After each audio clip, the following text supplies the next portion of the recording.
تو اگر ایک عالم بننے والا، مفتی بننے والا تزکیہ نفس کو قبول نہ کرے تو پھر فائٹ ہوتی ہے زبردست قسم کی، اور وہ کسی کی اصلاح قبول کرنے کے لیے تیار نہیں ہوتا.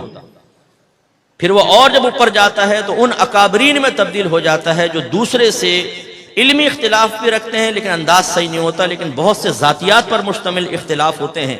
اور پھر وہ اپنے متبعین میں ان نفرتوں کے زہریلے انجیکشن انجیکٹ کر دیتے ہیں کہ خود دنیا سے رخصت ہو جاتے ہیں، لیکن اہل سنت کے ٹکڑے ٹکڑے کر کر آنے والی نوجوان نسلوں کے دل میں نفرتیں بھر کے چلے جاتے ہیں کہ وہ ایک دوسرے کو دیکھنا پسند نہیں کرتے ہیں، سامنے سے آ جائے تو مصافحہ نہیں کرتے ہیں. کیوں؟ ہمارے بڑا ان سے ناراض گیا. اب دو ہی چیزیں ہو سکتی ہیں کہ یا تو انہوں نے ایسے ادارے میں کہیں پڑھا تھا جہاں تربیت ہی نہیں ہوئی تھی، یا تربیت کی گئی تھی لیکن انہوں نے قبول نہیں کیا.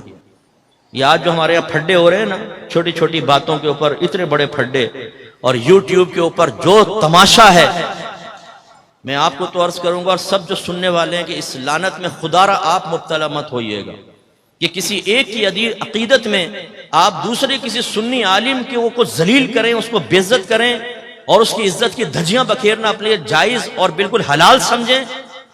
ہو سکتا ہے جس سے آپ عقیدت رکھتے ہیں وہ فکری یا علمی اختلاف سے خطا پر ہو اور سامنے والا حق پر ہو. پاسبل ہے نا؟ آپ علماء ہیں، آپ نے پڑھا ہے کہ جب اختلاف ہم پڑھتے ہیں تو ہم کہتے ہیں ہو سکتا ہے اس مسئلے میں امام اعظم رضی اللہ تعالیٰ عنہ مصیب ہوں، امام شافعی مخطئ ہوں، اور یہ بھی ہو سکتا ہے کہ امام اعظم رضی اللہ تعالیٰ عنہ سے اجتہادی خطا ہوئی ہو، امام شافعی حق پر ہوں. پاسبل ہے، ہو سکتا ہے.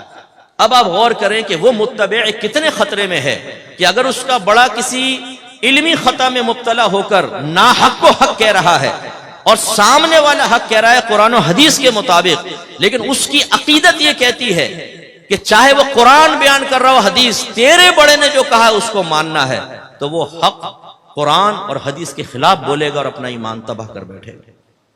اب یہ ہو رہا ہے، اپنے متبعین کو اپنے لیے استعمال کیا جا رہا ہے ڈھال بنا کر، اور سنیت کے پرخچے اڑ رہے ہیں. اور کن مسئلوں میں؟ جو ہمارے اکابرین، ہمارے علماء اہل سنت کے درمیان مسلمہ چیزیں تھیں، ان پر بحثیں ہو رہی ہیں. حق چار یار کہنا صحیح ہے کہ نہیں؟ اس میں مناظرے ہو رہے ہیں بڑے بڑے. ارے بھائی یار، کہنا ہے کہو، نہیں کہنا نہیں کہو. یہ کوئی اتنی علمی بحث ہے کہ اس میں لمبے لمبے مناظرے، لاکھوں روپے اس میں خرچ کر کے اور مقابلہ. اگر کرنا بھی ہو تو ٹیبل ٹاک ہونی چاہیے. علمی اختلاف جیسے میں نے کہا یہ برا نہیں ہوتا، ٹیبل ٹاک. یہ دیکھیے عوام ہمارے اختلاف کو کس نظر سے دیکھ رہی ہے. تو اس لیے اگر کوئی تربیت قبول نہیں کرتا، تزکیہ نفس اپنا نہیں کرتا، تو خرابیاں پیدا ہوتی ہیں. سبسکرائب کیجئے ہمارے چینل اور دبائیے بیل کا آئیکن تاکہ آپ کو ریگولر نوٹیفیکیشن اپڈیٹس مل سکے.